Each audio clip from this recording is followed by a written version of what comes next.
Hello students, मैं आपका chemistry educators doctor Sunil Kushwaha.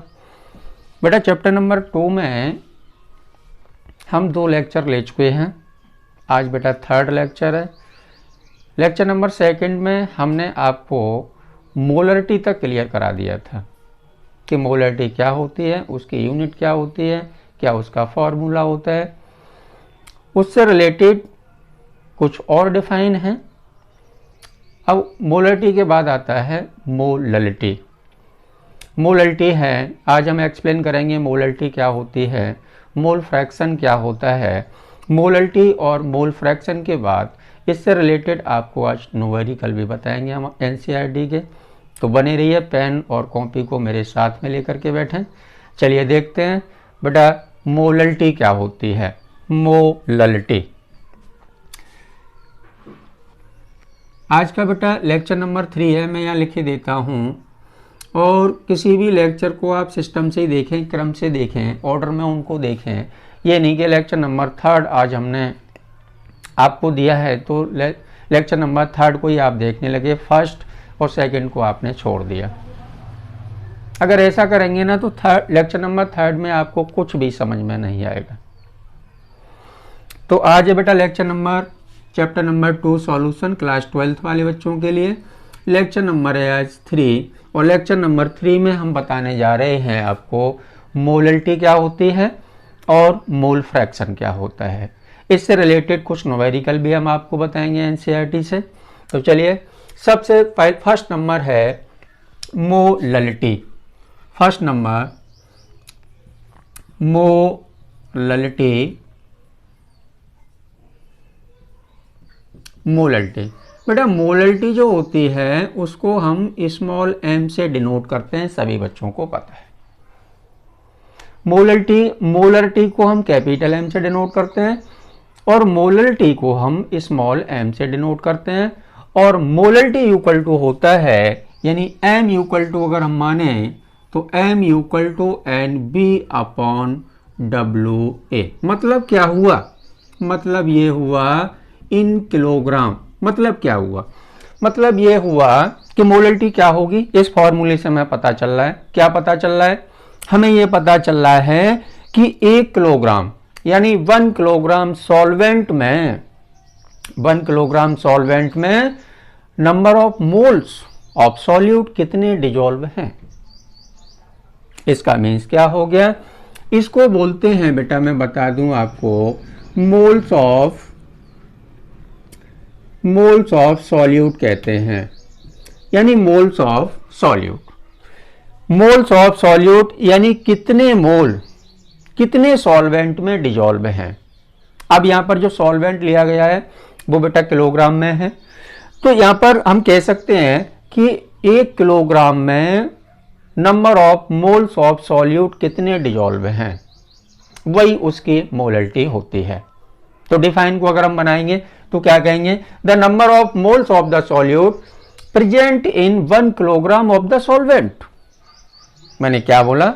मैंने बोला the number of moles of the solute present in 1 kilogram of the solvent. 1 kilogram solvent में कितने moles solute के dissolve हैं, उसको हम बोलते हैं molality.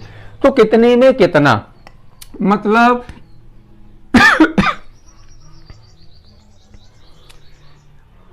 Number of moles of solute यानी NVWA। यहां पर WA क्या है बेटा? WA है यहां पर मास ऑफ सॉल्वेंट।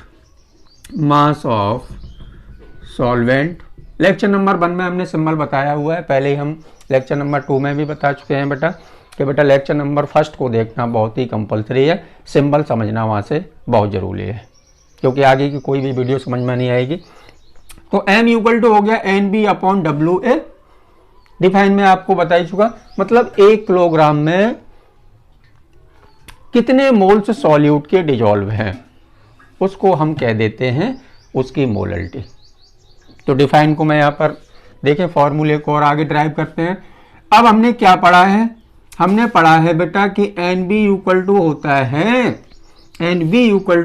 है WB/MB।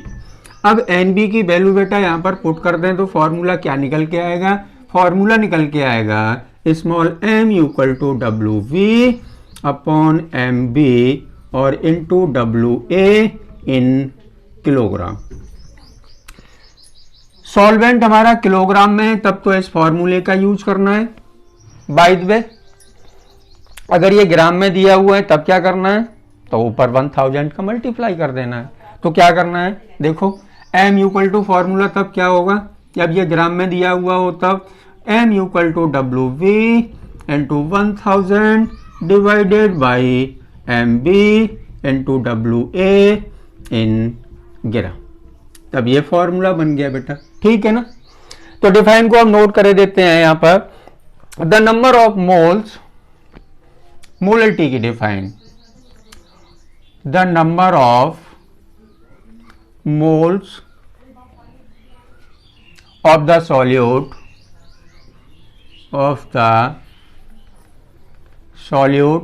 present in 1 kilogram of the solvent। मतलब 1 किलोग्राम सॉल्वेंट में सॉल्यूट के कितने मोल्स डिजोल्व हैं वही उसकी मोलरिटी होती है। बोलो क्लियर हो गया। 1 किलोग्राम सॉल्वेंट में यानी 1 किलोग्राम सॉल्वेंट में सॉल्यूट के कितने मोल प्रेजेंट हैं या उसमें डिजोल्व किए गए हैं वही उसकी मोलरिटी होती है। यूनिट देख लें आप यहाँ पर बेटा, यूनिट में यही बता देता हूं आपको।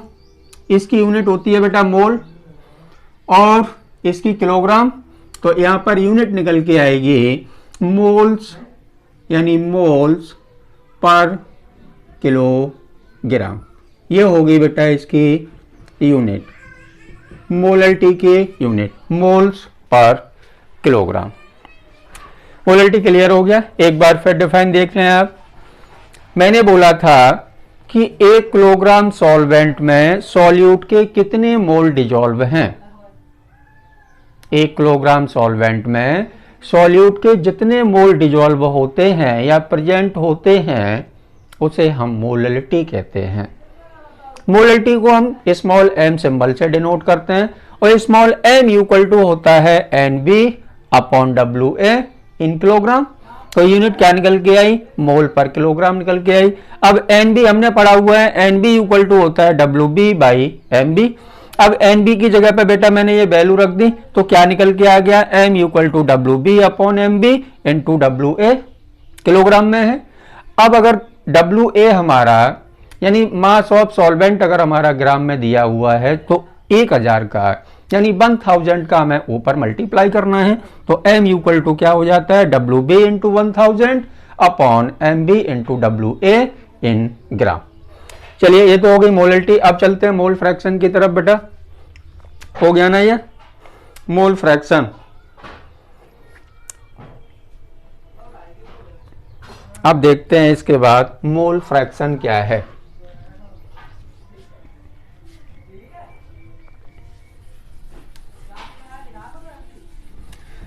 मोल फ्रैक्शन, चलिए सेकंड टॉपिक है आज का बेटा मोल फ्रैक्शन। मोल फ्रैक्शन मतलब कोई हमारे पास सॉल्यूशन है। मेरी बात को अच्छे समझे, सिंबॉलिक बता रहा हूं मैं। ये मेरे पास बेटा एक बीकर है, इसमें मैंने सॉल्यूशन बना दिया जी, सॉल्यूशन भर दिया।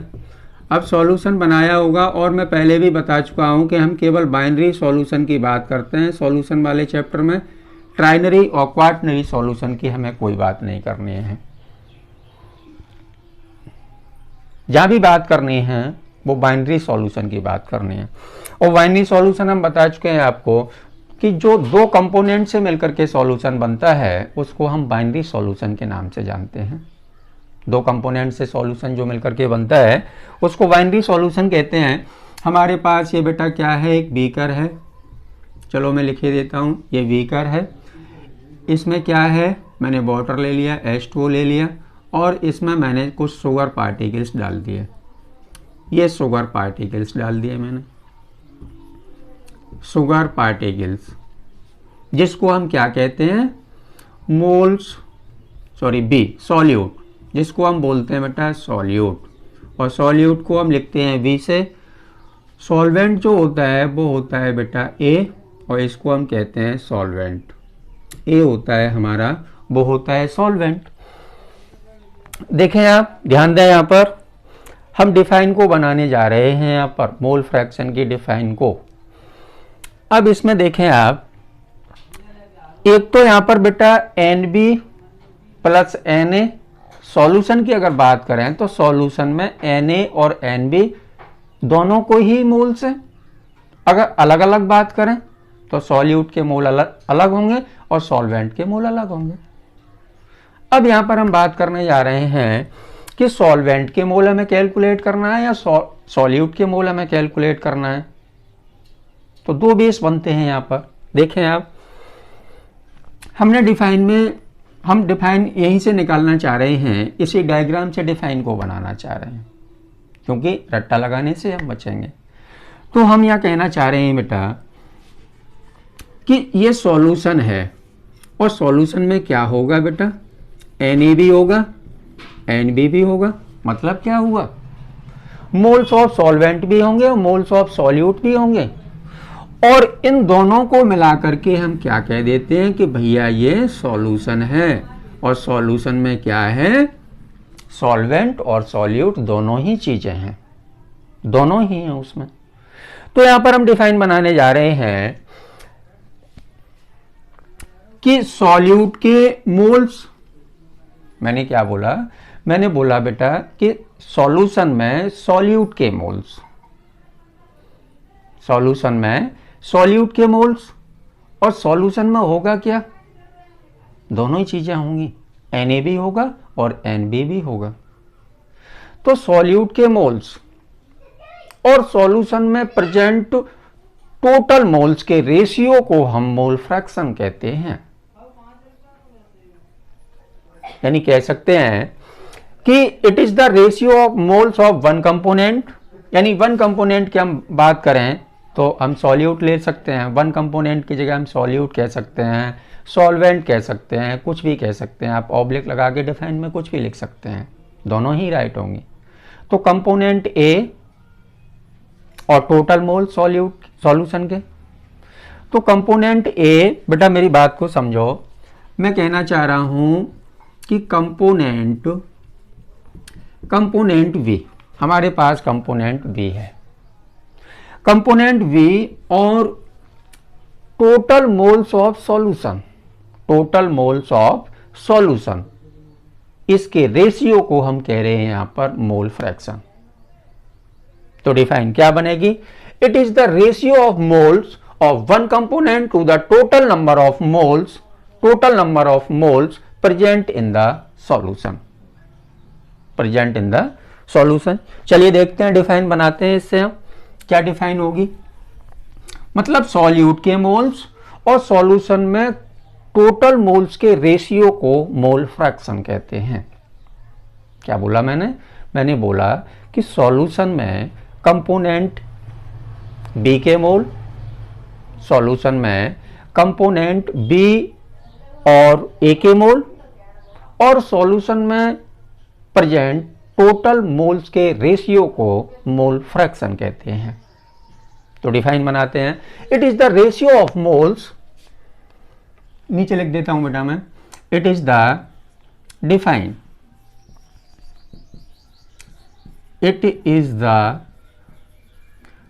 Ratio of moles, it is the ratio of moles of one component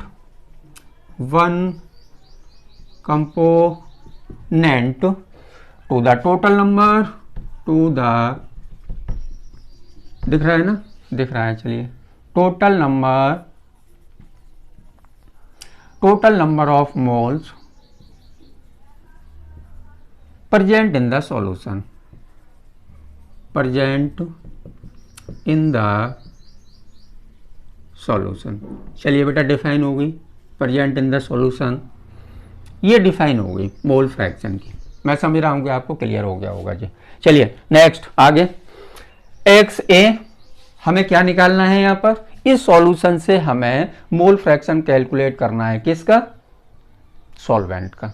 तो फॉर्मूला क्या होगा वो देखें आप, X A equal to N A. अब ये एन ए क्या हो गया, कंपोनेंट ए हो गया। कंपोनेंट ए के लिए फॉर्मूला अलग होगा, कंपोनेंट बी के लिए फॉर्मूला अलग होगा। बहुत इजी है, डिफाइन भी इजी है, फॉर्मूला भी इजी है। तो एक्स ए इक्वल टू, इसको डिनोट करते हैं, मैं बता दूं आपको, एक्स ए और एक्स बी। ये होता है बेटा मोल फ्रैक्शन ऑफ सॉल्यूट। मैं बता दूं आपको, मोल फ्रैक्शन ऑफ सॉल्यूट, और ये होगा बेटा मोल fraction of solvent. Mole fraction of solvent, नीचे भी सिंबल लिखूंगा मैं। तो एक्स ए इक्वल टू क्या होगा, N A upon N A और प्लस एन वी। ये तो फॉर्मूला किसके लिए हो गया, कि जब हमें सॉल्वेंट का मोल फ्रैक्शन कैलकुलेट करना है तब। अब सॉल्यूट का मोल फ्रैक्शन कैलकुलेट करना है तब क्या करना है, तो X B equal to N B upon N B और प्लस एन ए। इसके लिए फॉर्मूला हो गया बेटा ये। अब यहां पर बात करते हैं, एक छोटी सी और बात कर लेते हैं, इसी से रिलेटेड जानकारी आपको और दे दें कि सॉल्यूट और सॉल्वेंट के जो मोल्स होते हैं, मैंने क्या बोला, मैंने बोला कि सॉल्यूट और सॉल्वेंट के जो मोल होते हैं, यानी हम कह सकते हैं कि सॉल्यूशन में प्रेजेंट कंपोनेंट का जो मोल फ्रैक्शन होता है वो 1 होता है। मैंने क्या बोला, मैंने बोला कि सॉल्यूशन में प्रेजेंट सभी कंपोनेंट का मतलब क्या हो गया, मतलब एन बी और एन ए, सभी कंपोनेंट का जो मोल फ्रैक्शन होता है वो 1 होता है। तो कैसे देखेंगे आप, देखें आप, X B plus X A equal to N B upon N B plus N A और plus N A upon N A plus N B. ये इक्वल टू किसके होगा बेटा, ये इक्वल टू होता है बेटा 1 के। तो देखें, X B plus X A equal to N B, इसको सॉल्व करते हैं तो N B plus N A upon N B plus N A, ये कैंसिल। चलिए देखते हैं ये इक्वल टू किसके हो रहा है, 1 के हो रहा है। तो हम क्या कह सकते हैं, इसको सॉल्व करेंगे तो X A plus X B यानी X B plus X A equal to निकल के आता है 1, और एक्स बी की वैल्यू अगर यहाँ से हम कैलकुलेट करते हैं, दिख रहा है नीचे चला गया, चलिए उधर लिख देता हूँ मैं, बेटा इधर लिख देता हूँ मैं, यहाँ लिख देता हूँ। मैंने बोला कि X B plus X A equal to हो गया बेटा 1, और एक्स बी की वैल्यू निकालेंगे तो हो जाएगा 1 माइनस के एक्स ए। ये फॉर्मूला निकल के आ गया। तो हमने क्या बोला, हमने बोला कि सॉल्यूशन में जितने भी कंपोनेंट होते हैं उनका जो मोल फ्रैक्शन का जो टोटल होता है वो 1 होता है। सॉल्यूशन में जितने भी कंपोनेंट होते हैं उन सभी का जो मोल फ्रैक्शन का जो टोटल होता है वो 1 होता है। तो क्या लिखेंगे आप, the sum of mole fraction of all the component in solute in solution is always equal to the 1। तो हमने बोला कि सॉल्यूशन में जितने भी यानी ऑल कंपोनेंट होते हैं उनका जो मोल फ्रैक्शन का जो टोटल होता है वो 1 होता है। तो हमने यहाँ लिखा हुआ था बेटा X B plus X A equal to N B upon N B plus N A, और प्लस सॉल्वेंट के मोल्स भी हमने यही ऐड कर दिए, मोल फ्रैक्शन सॉल्वेंट का मोल फ्रैक्शन यानी N A upon N A plus N B. अब इसको हमने सॉल्व किया है तो X B plus X A equal to N B plus N A upon N B plus N A. अब ये इक्वल टू क्या हो गया, 1 हो गया। तो हमारा फॉर्मूला निकल के आया X B plus X A equal to 1, और एक्स बी की वैल्यू मैंने निकाली तो 1 माइनस के एक्स है। यही फॉर्मूला हमें निकालना था। अब यहाँ पर ध्यान दें, कि किसी भी न्यूमेरिकल में अगर ए का मोल फ्रैक्शन वन कंपोनेंट यानी एक्स ए या एक्स बी हमने कैलकुलेट किया हुआ है, जैसे हमने एक्स बी कैलकुलेट किया हुआ है या एक्स ए हमने कैलकुलेट किया हुआ है, तो हमें बार बार ये फार्मूला लगाने की ज़रूरत नहीं होगी कि भैया एक्स ए हमने इस फार्मूले से निकाल लिया और एक्स बी हमने इस फार्मूले से निकाल लिया। तो हमने यहाँ पर क्या कैलकुलेट कर लिया है, देखो एक्स ए हमने कैलकुलेट कर लिया है, तो एक्स ए की वैल्यू हमें पता है, तो हम क्या कर सकते हैं, एक्स बी हम कैलकुलेट कर सकते हैं। इस कैलकुलेशन से बचने के लिए हम ये सिंपल फार्मूला लगा के उसकी वैल्यू को पुट कर सकते हैं। तो चलिए अब आगे देखते हैं न्यूमेरिकल्स।